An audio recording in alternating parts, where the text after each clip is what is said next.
Hey, it's your boy SergDragon, and welcome back to another edition of the Heavens Monsters Podcast. With me always is T-Money, King of Puppies. There you go.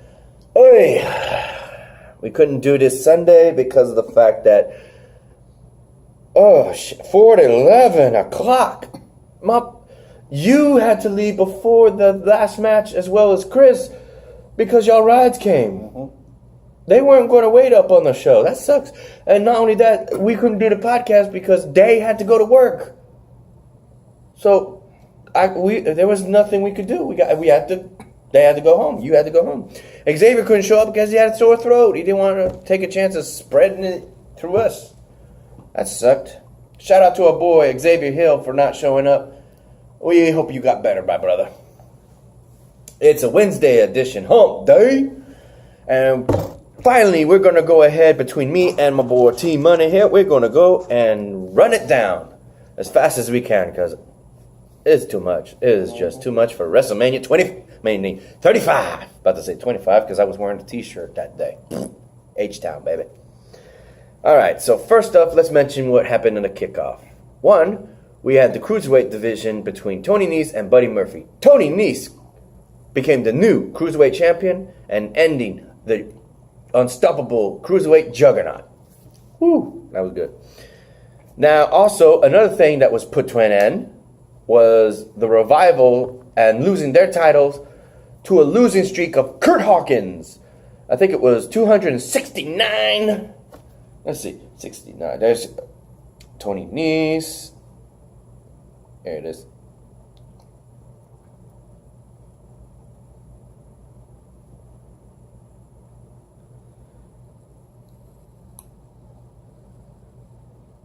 Yep, I was right.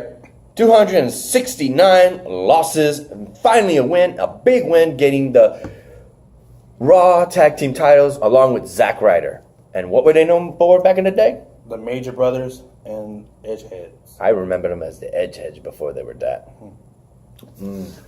They're known, but when they first started as Major Brothers, they're known as Twin Brothers. But they're not really twins. No. Nope. They just kind of look alike when they had their hair all grown out. Now we got the two remaining matches. Was there anything else? Nope. Two remaining matches were the Battle Royales. The Andre Battle Memorial. Andre the Giant Battle Memorial would be consistent of the fact that a lot of superstars, including these two idiots. I don't even know the names. Let's see if they were here. Saturday Night Live. Okay, it was recorded into another storage of the SD card. So, here we go. They were Colin Jost and Odell Beckham Jr. Browns. Odell Beckham Jr. It says jersey, ouch. He was wearing a jersey, I guess. His name was Odell Beckham Jr. Yeah, they were last to get eliminated before Braun Strowman won the Andre the Giant Battle Memorial. Battle Memorial. I say memorial, but it's royal. This is true. It's both. And then we had the women's WrestleMania Women's Battle Royal. In which case, it was down to Sana? What? Not Sonya. Sarah Logan. Yeah. Sarah Logan and Carmella. And Carmella got the win, becoming the second annual women's WrestleMania Battle Royal winner. So now we go on to the main event shows. And oddly enough, I cannot tell you people how crazy this is. It would be Brock Lesnar that opened the show at the first match with Paul Heyman and Seth Rollins. Before that, we had the introduction of Hulk Hogan, which was interesting. But Hulk Hogan was interrupted by Paul Heyman, and they didn't like the fact that they were going to be the main event. You would think they mentioned that sooner. Well, Brock Lesnar gets paid more than those superstars. Mm-hmm. Ultimately, they would kick off the show, and with 3 curve stomps plus a low blow where the referee wasn't looking. After the low blow, he hit him with 1, 2, 3 curve stomps and got the win and took the title and slayed the beast. Seth freaking Rollins. Just the reason how he beat him because he was trying to keep Brock Lesnar down. That is true. And Brock Lesnar got back up. You know, all hell were broke loose. He was trying to keep him down to win. Wouldn't get off of him. Oh, yeah. Let me go up.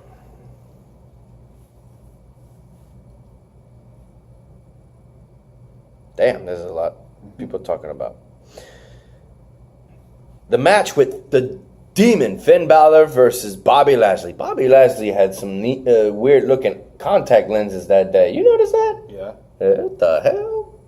Trying to show off his eyes, showing that he's got some demon in him, too. That didn't save his ass. Rey Mysterio did that, too. That didn't save his ass from getting the coup de grace. And got 1, 2, 3. The new Cruiserweight champion, Finn Balor. What do you guys think? You know who's original?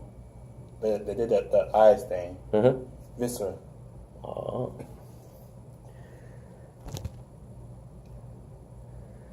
Here's the sad truth. Between Kurt Angle and Baron Corbin. Ultimately, sadly, Kurt Angle put up a good fight for his last match, but sadly, Baron Corbin got the win through brute force. And, he's going to brag on Monday Night Raw. We'll cover that tomorrow. Here's one. It would be Triple H with his wrestling career on the line against Batista. Interesting entrance. I didn't get to see it until later, but because I was busy helping my mom with the food. He was I'll explain. The entrance Twitch was doing was something out of Mad Max, aka Road Warrior. He had this big ass vehicle that y'all can see. And he had a jacket. And the mask. Yeah. And the ball head. The ball head was the thing. He wanted to emphasize on the ball head. Nothing speaks more than a wasteland than a ball head. Am I right? He wanted to do it. Meow. He wanted to do what Mel Gibson and Tom Hardy did. Ultimately, it would be Batista who takes a loss by the game, the Cerebral Assassin, the King of Kings, Triple H. I like to talk about Batista's entrance, though. Go ahead. When he came in the ring. Go ahead. He felt, when Batista came, when he making his way to the ring, he tripped on a rope. That's right, he did. When he was in the ring, his foot got hooked on the middle rope and he tripped. Why is there not a meme for that yet? Why? They were talking so much again on Titus O'Neil at the greatest Royal Rumble, but not Batista? Why? We gotta see about that. I'm gonna see about that. I gotta freaking show that later. And the sad part, and let's talk about this. Good. Batista has officially retired. There you go. I figured you were gonna mention that. Go ahead. So, no more wrestling Batista until he comes out of retirement for whatever reason. No, he said he's done. He ain't coming back. So is he coming to the potential Hall of Fame induction for the Evolution? Or himself? Actually, some of the wrestlers don't believe they're going to be in the Hall of Fame, bro. Never say never, my brother. No, because they don't mention some of the wrestlers who from the Attitude Era and Ruthless Aggression era. We'll see. Because let's say this, Molly Holly, she believes that she's not getting the Hall of Fame. What's it? Next up would be the match between Roman Reigns and Drew McIntyre. After a grueling battle, Roman Reigns won, for sure. And he stood tall. That was good. Next up would be very disappointing as well. It really was. it would be the match between Samoa Joe, United States Champion, versus Rey Mysterio. Rey Mysterio came out as the Spider-Man villain, Mysterio. Helmet and all. It was cool. I'm not feeling the mask, y'all. Yeah, with the mohawk. Yeah, I'm not Fluffy feeling, hop. Yeah, I'm not feeling that.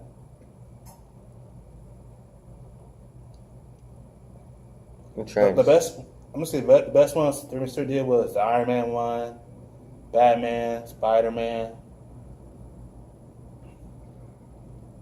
That was my favorites.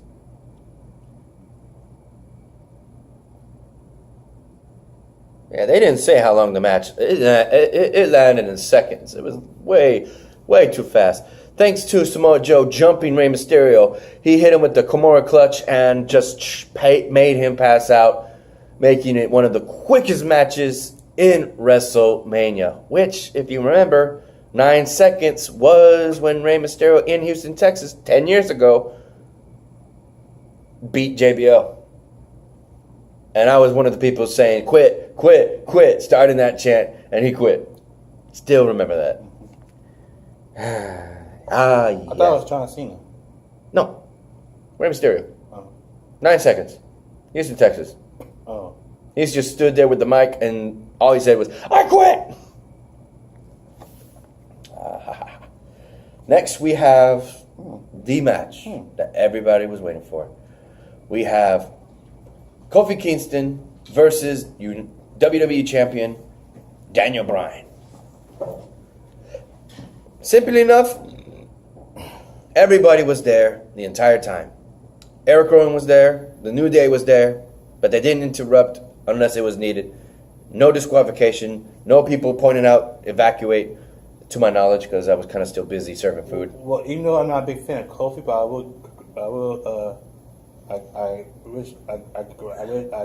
I'll say good luck with that. Yep, Kofi Kingston won. Yeah, the new WWE Champion, official full black American, African American, whatever you want to call it. It's good that he won. Not half Samoan.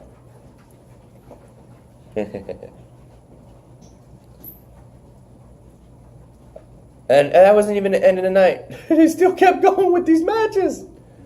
We then had the Tag Team Women's Championship match, where everything was thrown out of the books. These women were tearing it up, but damn it, all the hell. These two, they played the long game, did some fighting in the ring, but ultimately were waiting for the opportunity and stole the win. They waited for somebody to hit the big moves, throw out the people, and just get the win. The Iconics are the second tag team women champions of all time, and the greatest stage of all, WrestleMania. Now the question is, who's going to be the third? Well, what are you hoping for? Well, as we saw on SmackDown, Paige got some surprise for everybody. What? She's going to bring a tag team to take care of the Iconics. We'll see. Little spoiler for tomorrow. We're probably not even going to mention that. I don't know who, but whoever she brings will take care of the Iconics. Probably from some NXT or outside brand. So. Like Ring of Honor. Mm-hmm. We'll see.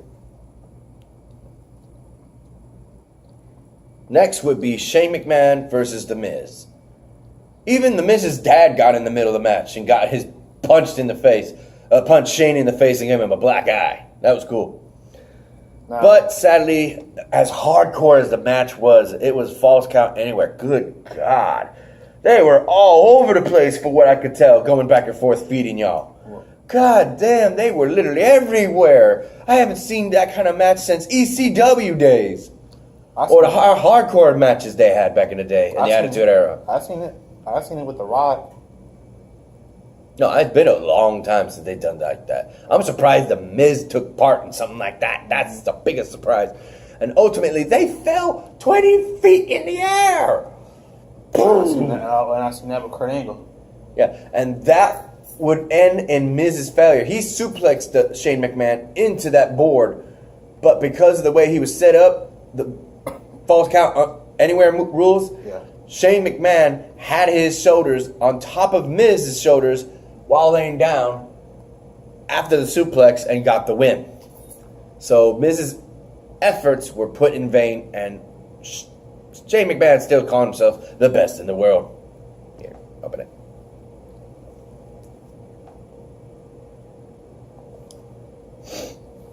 And here's the thing: CM Punk heard about that. He says that's a mockery of him. Yep. Next up, we have Usos defending their tag team titles for SmackDown against The Bar, Rusev and Shinsuke Nakamura, and Aleister Black and Ricochet. Ultimately, through the efforts of teamwork, the brothers retain the titles. Don't say nothing. We'll save it for the next one.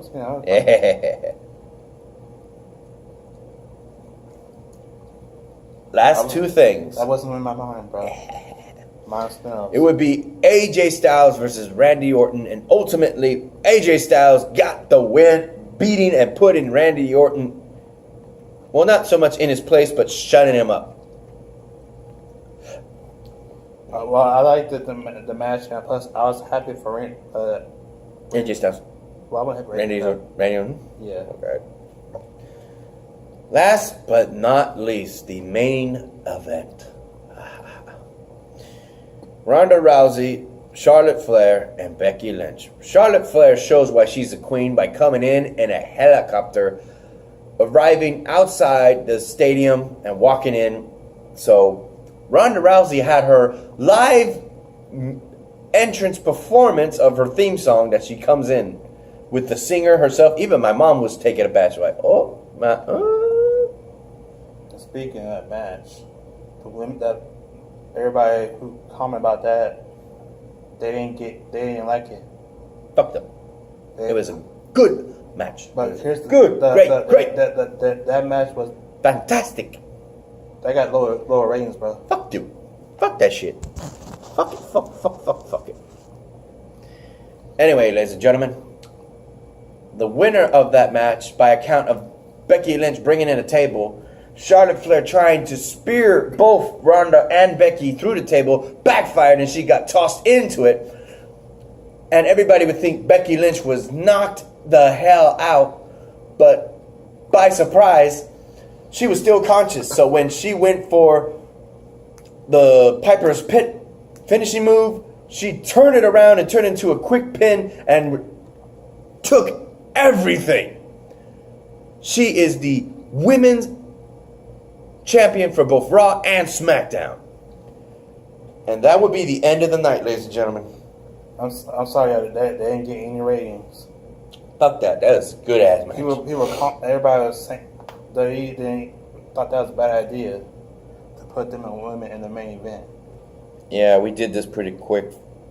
Accounting for the first 3 minutes, this will be about less than 20 minutes, so that was pretty good. Mm-hmm. We're going to end it here and see if there's any storage space. If we can do one more, we'll do it. If not, what time is it right now? 8:52. 8:50. We good. So I think we'll probably stop here and see if we can do the other ones another day.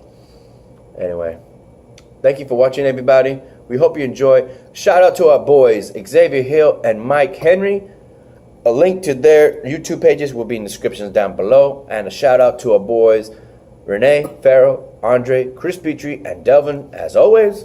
And I hope you enjoyed. We'll see you in the next Heaven's Monsters podcast. Till then, if you like this video, give it a thumbs up. If you didn't, give it a thumbs down. Hit that subscribe button if you like the content. And hit that notification bell for the next Heaven's Monsters podcast. Thank you and good night.